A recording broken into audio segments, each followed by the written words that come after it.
The rip of paper is what people remember. It's there on the cell phone video, wash colors, tinny audio, fluorescent lights humming overhead. A hand in a dark suit pulls from the top edge of a paycheck and tears straight down.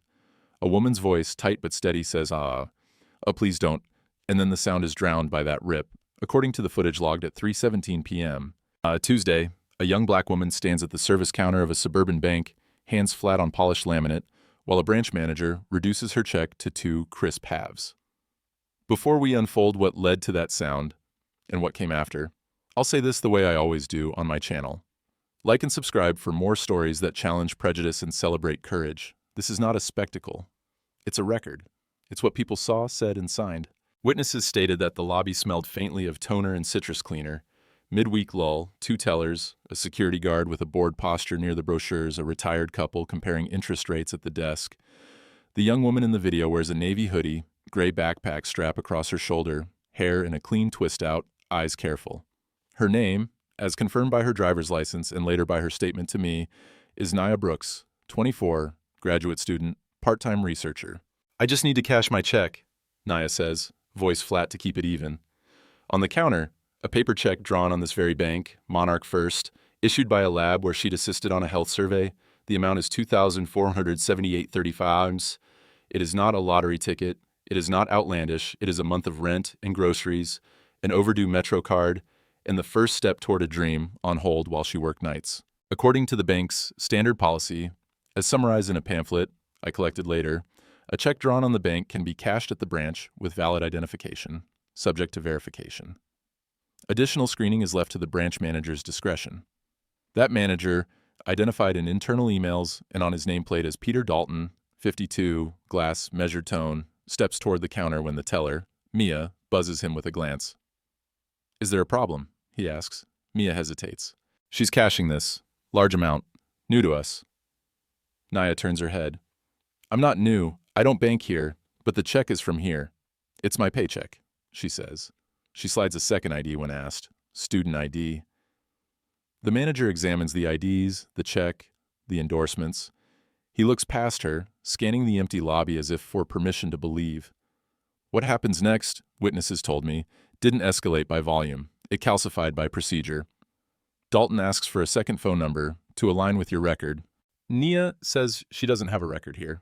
He asks for employer verification. She offers to call. He declines the speakerphone. He carries the check into his glass-walled office, the paper thin against the window light.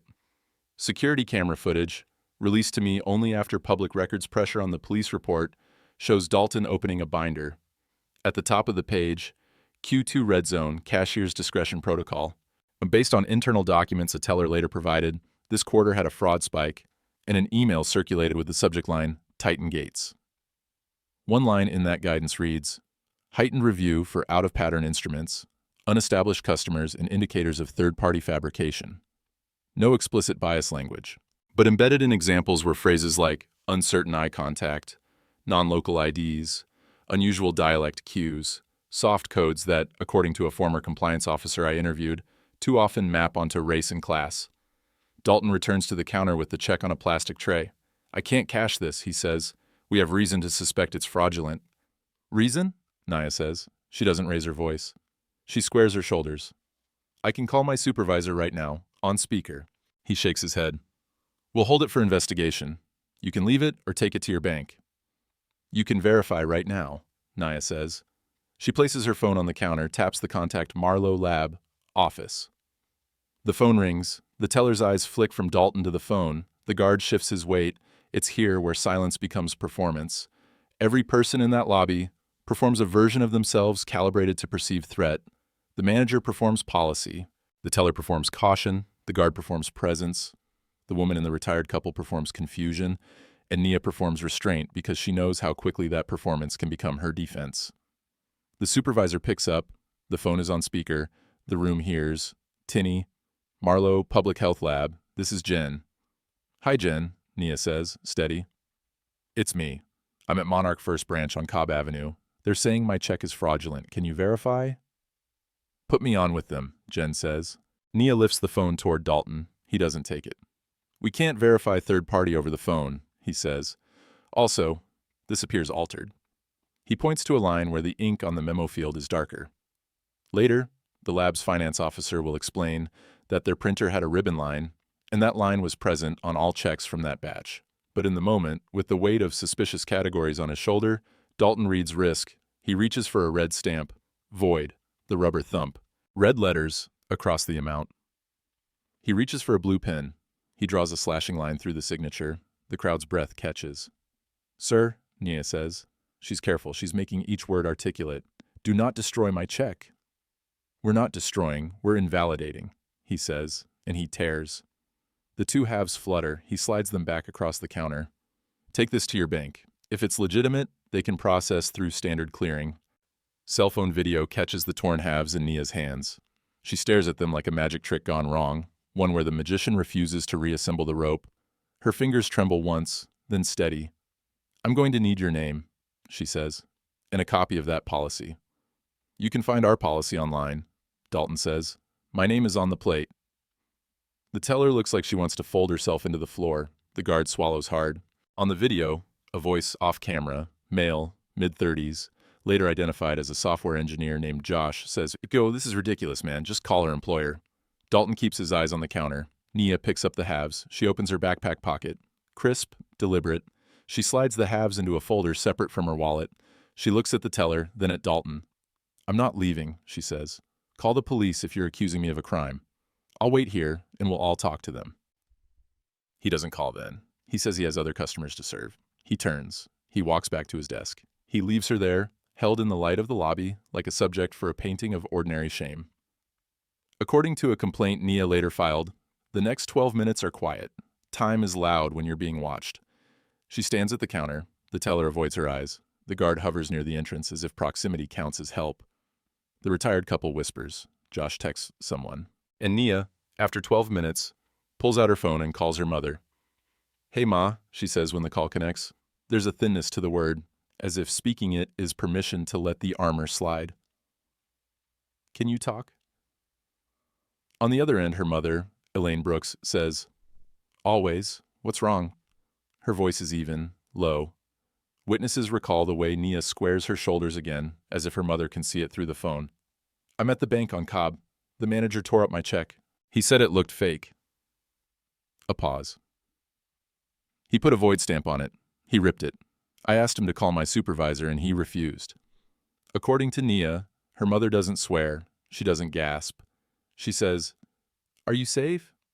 "Yes." "Are you alone?" "Yes. People are around." "Stay where you are. Say nothing else. I'm on my way," Elaine says. I'm 22 minutes out." In those 22 minutes, the bank becomes a waiting room for two different truths. For Dalton, it's a standard Tuesday with an annoying insistence from a customer outside the lines of procedure. For Nia, it's a stage where every muscle movement is a calculus between self-respect and survival. I watch the footage of her waiting. She breathes, she adjusts her backpack strap. She reads the same line on a brochure 3 times without seeing it. Witnesses say she nods once to the teller who can't meet her eyes. At minute 20, the glass doors swing. A woman in a charcoal blazer, white tee, dark jeans, and simple gold studs walks in. She carries no briefcase. She carries an air of time, being hers to spend. Elaine Brooks is 49. She's the first person in her family to graduate college.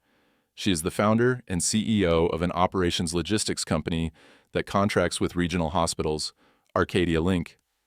Based on public records and a credit rating report I pulled, Arcadia has an 8-figure annual revenue. According to a source at the bank's commercial division, Arcadia also holds significant balances and lines of credit with Monarch First. Elaine does not lead with any of that. She steps beside her daughter. "Hi," she says, low. She looks at Nia's face, then at her hands, then at the torn check. She turns to the teller.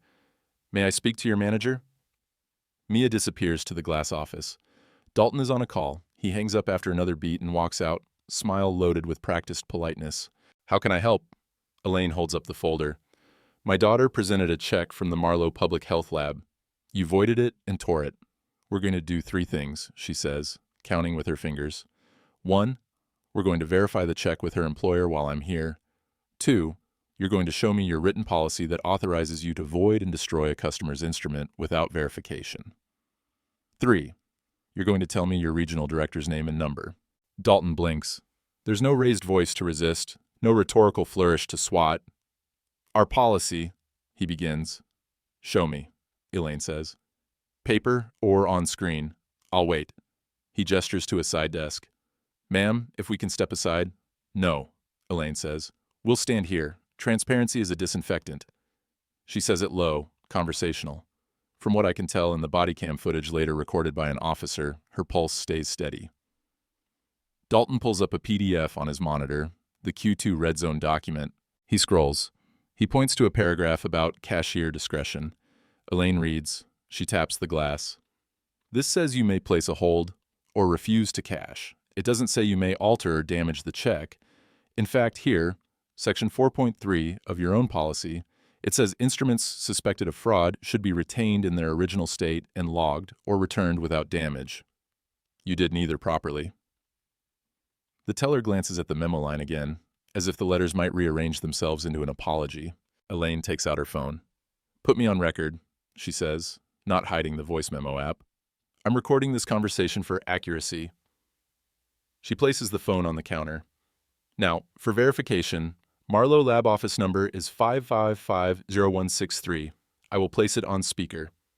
She dials. Hi, Jen. This is Elaine Brooks, Nia's mother. We're at the Monarch First on Cobb.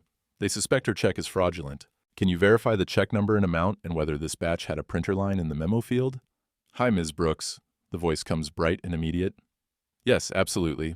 Check number 14283, drawn on Monarch, amount $2,478.35, issued Friday. And yes, our batch had a ribbon line. It's working on the printer. We sent an email to recipients noting the line. I can fax a verification letter right now. Elaine looks at Dalton. Fax number? He gives it. It's muscle memory. 404-555-8709. Jen, please send that now. The fax machine hums in the back like an animal waking. Within 60 seconds, paper feeds into the tray. Mia retrieves it, palms it like a hot thing. She hands it to Dalton.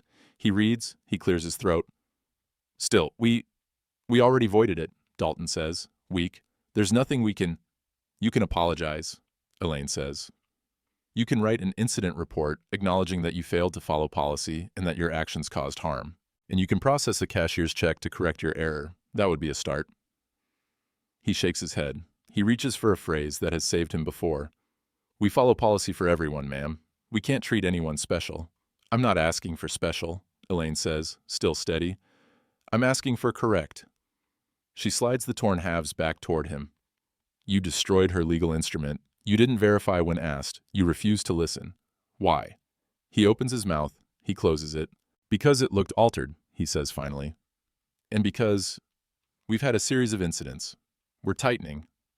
Your tightening is strangling my daughter, Elaine says. I want your regional director on the phone. He gives the name. Ms. Park. She's busy.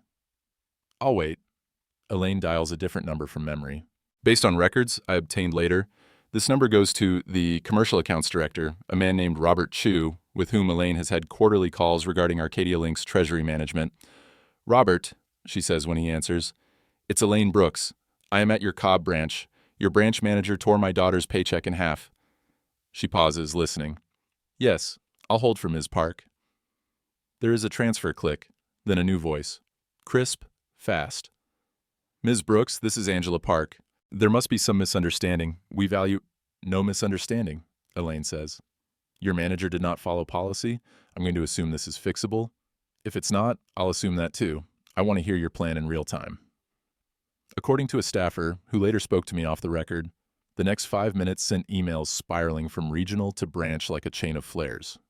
Ms. Park asked to be placed on speaker. Elaine obliged. Mrs. Park said, Peter, can you please fully cooperate and correct this? Issue a cashier's check of equal amount, apologize, and please retrieve the surveillance and log. Dalton looked like he'd swallowed an ice cube. He nodded. He said, Yes, Ms. Park. He walked to the back. He walked slowly, as if each step might reset the morning. He returned with forms. He processed a cashier's check. He slid it across the counter with 2 hands like an offering. I apologize, he said, practiced, for the inconvenience. Elaine didn't let that word stand. Inconvenience is a long line at a coffee shop, she said. This was disrespect, and it could have been worse. Please say the correct word. I apologize for my behavior, he said after a beat. He didn't look at Nia. For not following policy. Look at her, Elaine said. Say her name. Dalton looked. Ms. Brooks, he said, voice low. I am sorry. Nia watched his face, measured it against every face that had ever closed a door on her, and called it policy. She took the cashier's check. She said, I hear you. They left then, because there's no dignity in dragging a person until they break. There's dignity in naming the wrong and walking out. Outside, a breeze moved the flag. Josh, the bystander, approached. I recorded, he said, if you want it. Nia gave him her email. He sent it before she pulled her car door handle. According to the complaint timeline filed the next morning, Elaine called a lawyer, not to sue for money, but to preserve evidence. She emailed Ms. Park, copying Mr. Chu, referencing specific policy sections and requesting a written plan for retraining, a public apology, and a commitment to audit. She also wrote, in measured sentences, this is not about wealth smoothing my daughter's path. This is about ensuring that wealth is not required to be treated with respect.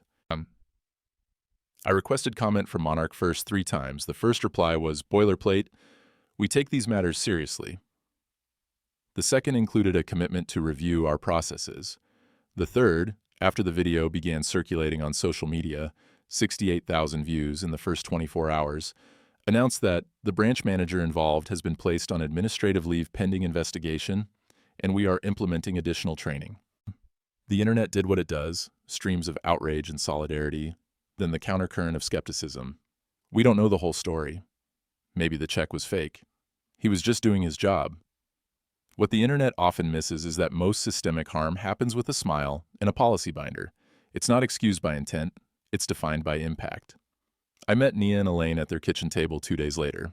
The house is not a mansion. It's well kept, full of books and a slowly dying plant Elaine refuses to give up on. On a corkboard above the coffee maker is a handwritten note. Be precise with your words. A magnet holds a photo of Nia, at age 9, wearing a lab coat 2 sizes too big. Why didn't you tell him who you are? I asked Elaine. She tilted her head. Who I am? A CEO, I said, a major client. Being treated with basic respect shouldn't require me to reveal my balance sheet, she said. If I lead with that, what lesson does he learn? That he should treat me differently because I'm rich? No, he should treat my daughter correctly because she's a human being. Nia sipped tea. It wasn't about making him small. It was about making the policy honest, she said. We're not living in a video with a triumphant soundtrack. We're living in a city where people go to the bank and hope their humanity clears. Based on internal documents I obtained from a teller who feared retaliation, that Q2 Red Zone email had been on the manager's desk for 2 weeks. The subject line included a line in red, avoid losses, no exceptions. The phrase, according to a compliance expert, is a common overcorrection after fraud spikes. The problem is that it pressures frontline staff to filter by instinct and fear, and instinct and fear are not neutral toward black women with large checks. A week after the incident, Monarch First issued a public letter. It contained the words, "We apologize, we failed, and we are committed." It also contained an initiative, a partnership with a community organization to train staff on bias in customer service and to review any policy with ambiguous discretion points. If you've watched my work, you know I don't grade apologies by their adjectives.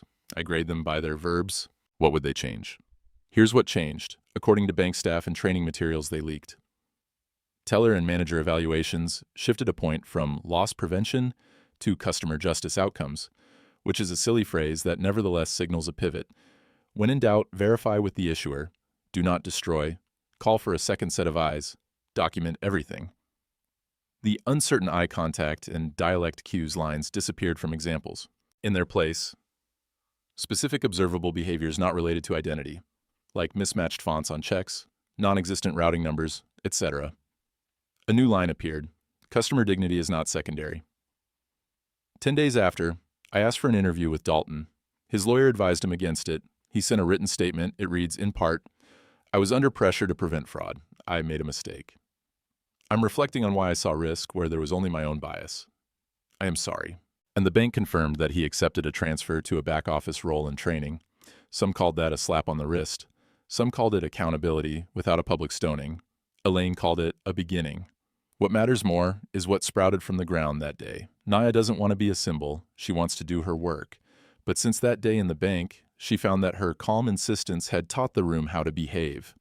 Humiliation is loud, but it dies in an empty room, she told me. Dignity is quieter, but it lingers. She was invited to speak to the bank's new hire class. She brought her torn check halves in a plastic sleeve. She held them up.